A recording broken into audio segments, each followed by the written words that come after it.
सफर में अंधा परिंदा, जिस राह की मंजिल नहीं वही खो गया हो के गुमराह।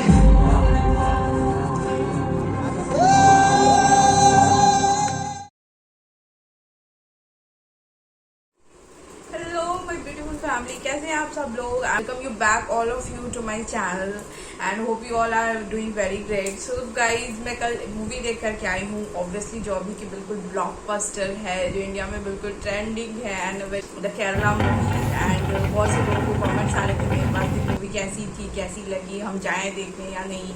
सो आज मैं उसके कुछ रिव्यूज आपके साथ शेयर करूँगी। तो आपने started to the video where I'll tell you that whether you should go ahead for this movie or not. I'll be just reviewing this movie on the basis of what I find personally, and बाकी सबकी अपनी खुद की choice होती है, अपना test होता है, उसके अकॉर्डिंगली आप देख लीजिए। सो माय फ्रेंड्स, सबसे पहले मैं आपको बता देती हूँ कि फिल्म में मतलब जो फिल्म है डेफिनेटली ये लाइफ इंसिडेंट से इंस्पायर्ड है। इसमें जो कुछ भी स्टोरी बताई गई है वो रियल लाइफ इंसिडेंट पे बेस्ड है। And whatever the film has claiming show, उसने पूरे तरीके से सबसे पहले जो प्रोड्यूसर डायरेक्टर्स हैं उन्होंने पूरे तरीके से फिल्म को जस्टिफाई किया है। उन्होंने जो भी स्टेटमेंट्स दिए हैं, जो आप कंट्रोवर्सीज देख रहे हो, there is nothing something like controversy and all, because whatever the film claim they people really just justified the things. And जो कुछ भी उन्होंने क्लेम किया, मैंने जो कुछ भी सुना था, वो सारी चीज़ें मैंने देखी हैं फिल्म में। एंड लिटरली वो चीज़ें कहीं ना कहीं मतलब बहुत ही ज़्यादा आपके दिल के मतलब मुझे जेन्युइन सा कंटेंट लगा।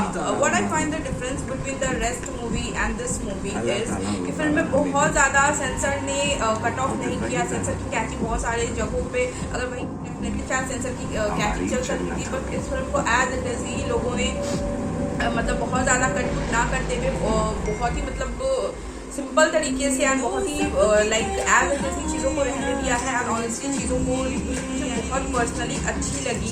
Most important thing is that film में बहुत ही जगह वायलेंट एंड अनसेंसर्ड सीन के यूज़ किए गए हैं, थोड़े इनसेंसिटिव सीन ही हैं।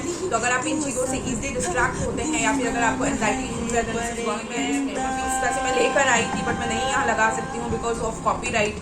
मेरे पास वो क्लिपिंग भी है, but I am not gonna add this. But ये चीज़ मैं आपको पहले ही गाइड कर दे रही हूँ दैट फिल्म में बहुत ही ज़्यादा ब्रूटल एंड वायलेंट सीन्स के यूज़ किए गए हैं।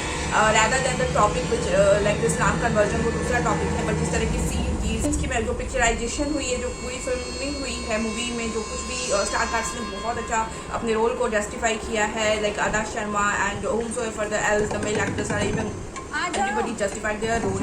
But the only one thing is what which I find personally, like आप अगर बहुत जल्दी चीज़ों से आप पैनिक हो जाते हैं या फिर इस तरह के सीन से या कंटेंट से आपको मतलब एंजाइटी इश्यूज हैं, तो थोड़ा सा आप देखिए इस चीज़ों को दिखा दिया गया है। एंड कुछ भी मतलब बहुत ज़्यादा, मैंने आपको पहले ही बोला कि सेंसर की कुछ कैचिंग नहीं चली है, क्योंकि लोगों ने बहुत ही ज़्यादा जेन्युइन रखा है चीज़ों को देखने ही लायक है। मीन जाओ ही जाओ, मैं तो ज़रूर बोलूँगी जाओ मूवी देखने के लिए, उसमें कोई बट नहीं है। But I just be talking about the scenes and all. And apart from this, the movie is really fantastic.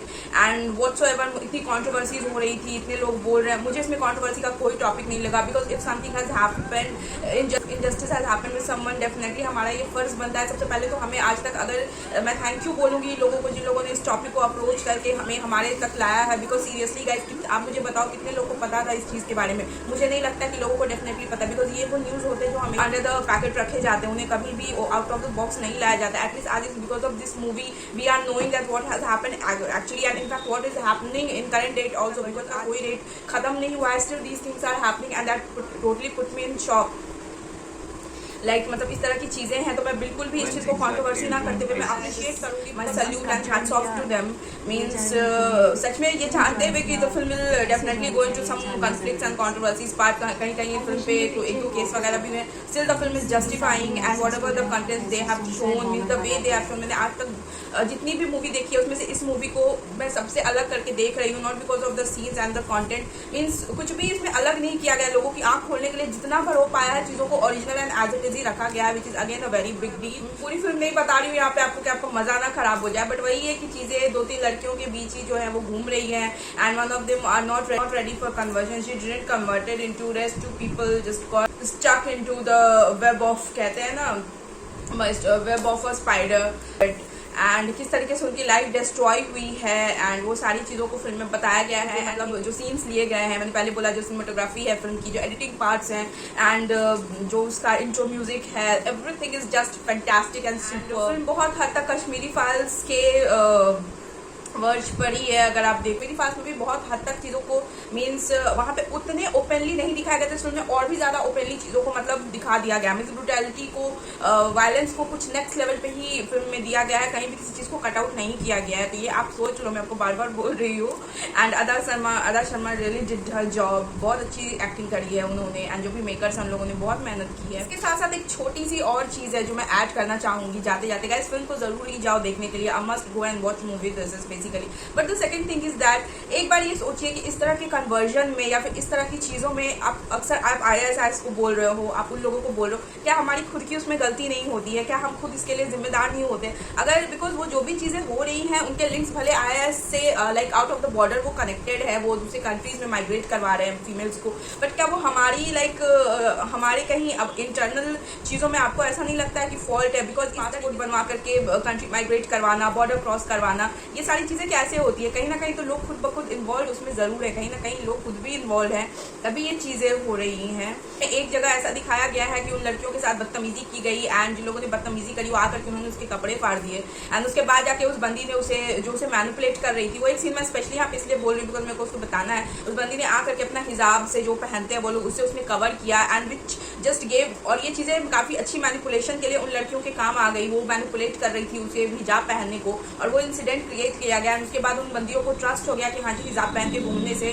हमारे साथ कुछ भी गलत नहीं होगा, ठीक है। बट जब उस वक्त वो चीज़ें हो रही थी, मीन्स मॉल में हुआ, पब्लिक प्लेस पे वो चीज़ हुई, and there were around 100 people and they were just watching those 3 females getting abused by those morons and all, and वो सब देख रहे थे। तो आप मुझे बताओ कि वो 100 देखने वाले कैसे थे ना, like we are the one. अगर उसमें से कोई 2 इंसान भी आके उसकी हेल्प करता तो हो सकता है आज उन जो भी लोग हैं उनकी हिम्मत नहीं पड़ती ना। वो बेशक हमें मैनिपुलेट करते हैं, बट कहीं ना कहीं जो प्रॉब्लम्स है वो हमारे अंदर है, हमारे लेजिस्लेटिव्स में भी है। ऐसा नहीं है कि हमारे इधर कोई इशूज़ नहीं है और ये सारी चीज़ें जो है वो बिना मतलब कंसर्न के हो रही हैं, ये पॉसिबल। सेम टाइम अवेयर होना बहुत ज़रूरी है। सिर्फ अकेले उनका तो जो काम, देखिए, बहकाने वाले का काम बहकाना होता है। आपको समझना है कि आपको उनके बहकावे में आना है या नहीं। उसमें आप लोगों को भी बोलती हूँ, उसमें 3 लड़कियों की स्टोरी इस फिल्म में है, ठीक है। 3 में से 2 लड़कियां बहकी, तीसरी वाले की भी लाइफ उन लोगों ने स्पॉइल करी, बट उसने अपनी मर्जी से कुछ भी नहीं किया। She didn't accepted their conversion, she didn't accepted the Islam. तो वो भी तो पर्सन थी ना, वो भी तो इंसान थी। तो आपको ये समझना पड़ेगा। जिहाद आप इनके चक्कर में मत पड़ो, because the person, see, I am not against with anybody, I am not against with love. If some girl is like really in love with some person and she want to spend her life with that one, and अगर वो happy है आपस में, आई एम जस्ट गो फॉर इट। आप हैप्पीली कन्वर्जन करो और आप हंसी खुशी रहो। अगर ये चीज़ आपकी खुशी है, then definitely I will not go against it. यही सेम चीज़ फिल्म के प्रोड्यूसर ने भी बोली, मैं भी आपको बोल रही हूँ, मैं उस चीज़ के खिलाफ नहीं। प्रॉब्लम है कि आपको मैनिपुलेट करके एक गलत चीज़ के लिए आपको कन्वर्ट करवाया जा रहा है, आपको कुछ और स्टोरियाँ बताई जा रही हैं, आपको कहा जा रहा है कि आप जिहाद के रास्ते पे चल रहे हो, एंड एक्चुअली में वो टेररिज्म है। तो ये चीज़ें समझनी आपके लिए बहुत जरूरी आ जाता है। हॉस्टल वाली लड़कियों को ज़्यादा टारगेट किया जाता है इसमें, तो हॉस्टल में रहने आती है, बिकॉज उनके लिए सब कुछ बहुत नया होता है। तो कभी भी अपनी इनोसेंसी का फायदा उठाने का किसी को मौका, गलत रास्ते पे चलने से पहले एक बार अपने पेरेंट्स के बारे में भी सोचिए, बिकॉज इस फिल्म में आप देखना क्योंकि पेरेंट्स की क्या हालत हुई है, ठीक है। उनके पेरेंट्स, बिकॉज अब जब आपकी फैमिली आपको बाहर भेजती है तो एक विश्वास से भेजती है कि मेरा बच्चा जा रहा है तो कुछ करके आएगा, तो मतलब, और बदले में लोग अगर IAS से कन्वर्जन लेकर के चले आते, जैसे क्या इमेजिन। तो ऐसा करने से पहले लड़कियों एटलीस्ट प्लीज अपनी फैमिली के बारे में सोचो। नर्स बनने गई थी एंड आज one of the girl committed suicide, the second girl is like miserable, and the third girl is just like she's imprisoned in the Afghan jail or somewhere, मेरे को याद नहीं है उतना। तो आप सोचो कि मतलब ये लोग वहाँ नहीं गए थे। तो प्लीज़ आप लोग इस चीज़ से बचिए, खुद को सेफ रखिए, एंड थोड़ा सा हमें भी समझने की ज़रूरत है कि हमारे अंदर कहाँ कमी है जो इतनी ईजिली जो है ये स्टोरी बताई जा रही है। जो कुछ भी हुआ है वो केरला में हुआ, इट्स नॉट समथिंग कि वो अफगान में हुआ। अफगान में लड़कियाँ भेजी गई, बॉर्डर पार लड़कियाँ करवाई गई, बट जो हुआ वो हमारे इंडिया में हुआ। तो इतना ईजी नहीं है। आज आप एयरपोर्ट पे जाओ, एम्बेसी में इतने स्ट्रिक्ट रूल्स हैं, पासपोर्ट लगवाना है something very difficult, name change करवाना इतना आसान नहीं है। एक बार जो नेम हो गया, मतलब मुझे समझ ही नहीं आता कि नॉर्मल लोगों के लिए चीज़ें इतनी डिफिकल्ट है, फिर इनके लिए चीज़ें इतनी ईजी कैसे होती हैं। These are some questions which are yet to be answered, and होगा कि हमसे कहाँ गलतियाँ हो रही हैं, कहीं तो ज़रूर हो रही हैं जिसका फ़ायदा ये लोग उठा करके लोगों को मैनिपुलेट कर रहे हैं। जब खुद स्ट्रांग होंगे तो डेफिनेटली मुझे लगता है कि इस तरह के केसेस बहुत होंगे। Please last time I'm begging in front of all of you, don't just get stuck in all this love jihad and all. There's nothing. वो आपको सिर्फ मैनिपुलेट करेंगे. अगर आपका जेन्युइन लव है तो आप घर में बात करो, पेरेंट्स को कंसल्ट में लो एंड डेफिनेटली अपनी अच्छी ज़िंदगी स्टार्ट करो. मैं उसके खिलाफ नहीं हूँ, बट इस तरीके से किसी के भी मैनिपुलेशन में मत आओ. एंड बाकी चीज़ें आप फिल्म में देखिएगा, आपको खुद ब खुद समझ आ जाएंगी. पर दिमाग इतना कमज़ोर मत रखो कि अगर आपसे कोई इम्प्रेस ना हो तो आप किसी से इम्प्रेस हो जाओ. ऐसा इंसान छोटा अपना मन नहीं रखना है एंड बस स्ट्रॉन्ग होकर के रहना है. अपनी पावर को समझिए. और अगर कहीं भी आप देख रहे हो कि इस तरह की चीज़ें हो रही हैं तो प्लीज़ आप इमीडिएटली आप इसको रिपोर्ट कीजिए, अपने घर में बात कीजिए, instead of like paying attention that whatsoever the person is saying to you and manipulating to you. ठीक है, मौका ही नहीं देना है किसी को मैनिपुलेट करने का. हम हैं, हमारी अपनी आइडेंटिटी है. We are, so we speak for our truth, we speak for our strength. Women are the strength in themselves. कमजोर नहीं पड़ना है, अपने आप को बिल्कुल किसी से डिफेंडेड नहीं फील करना है, अपने लिए हमेशा स्टूड अप करना है. इसी उम्मीद के साथ मैं इस वीडियो को यहाँ पे खत्म कर रही हूँ. एंड प्लीज आप लोग ये मूवी जाकर के देखिए एंड मेरे इस वीडियो को जरूर शेयर कीजिएगा. God bless all of you, lots of love and take care.